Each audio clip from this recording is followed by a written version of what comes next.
I woke up this morning feeling kind of like I wasn't sure what to feel. It's been such a whirlwind since my diagnosis of breast cancer just last week. A week ago today, today's a Monday, a week ago today, I had my mammogram and ultrasound. The next day I had a biopsy.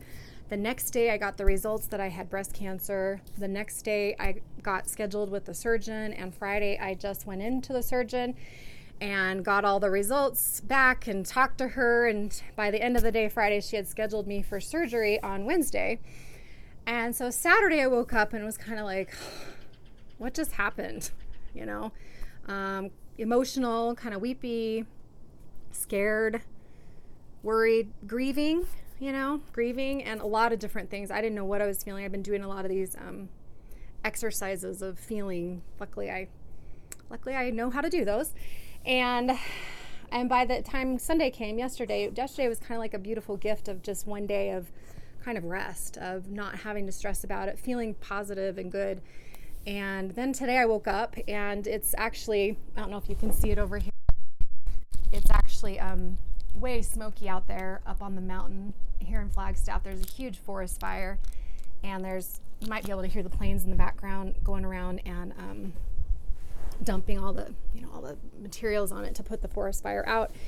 So I woke up to a literal, pile of smoke and ash, and just actually woke up breathing in the smoke. And I know of several friends who are being evacuated or pre-evacuation, and so it just reminds me, that like life just doesn't stop, and just when we think we're comfortable, that's about when it's about to get uncomfortable, right? And I know that so many of you out there are the same. And just because we feel things like this morning, me feeling like this cloudiness outside was kind of like perfect, because that's kind of how I was feeling inside, feeling like anxious and worried. I still have it. It's like fear in the pit of my stomach, and it's like this anxiety and panic in my chest, and this grief kind of just like almost coming up into my throat. And that's something you can do, by the way, just when you have powerful emotions, is just kind of where is it in your body and what's it look like and what's it doing. And yet at the same time, as I wrote in my book, This Is How We Grow, years ago, we can also learn to live in the paradox, because what happens is we get these contradicting feelings. So I can be feeling all those things. I can be afraid, and I can be grieving, and I can be sad, and I can be scared, but at the same time, I'm also hopeful, and I know I'm going to be fine, and I have faith, and I'm really not worried in the bigger scheme. I know I'm going to be okay. And I just might be one of the quickest ever cancer survivors. I mean, from diagnosis to, being cancer free might be 7 days. I mean, that's what we're looking at. So I just want to say to anybody out there who's feeling like you've got these paradoxical emotions, that it's okay to live in the paradox and to just kind of let both of them be true. Our brain wants to tell us to shut one down because of cognitive dissonance. It wants to say, turn that off, but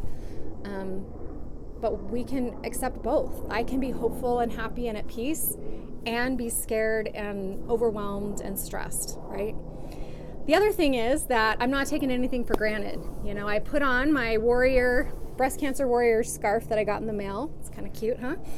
And I curled my hair when I wasn't feeling so good this morning, because, I just wanted to, that's one thing I can do. It's one thing I can control, is just kind of make myself look pretty and feel good, and remind myself that I am a warrior too. And I'm not going to take my hair for granted. It's something so simple, but the fact that I probably won't have to have chemo is such a blessing. I mean, that's something that I know all women who have to go through that, pretty much all women, I mean, it's a big deal. I mean, I shouldn't have said that. Anyway, that it's a big deal for all women who have to go through that, and for all women who are faced with that. And if I get to keep my hair, then I'm going to be grateful. And if I end up having to lose it, I'm going to be grateful that I have it right now. So I guess just think about how quickly things can change in my example and the example of the forest fire, and think about what you need to be grateful for today, and let yourself feel whatever you're feeling, and then identify the positive things going on too, because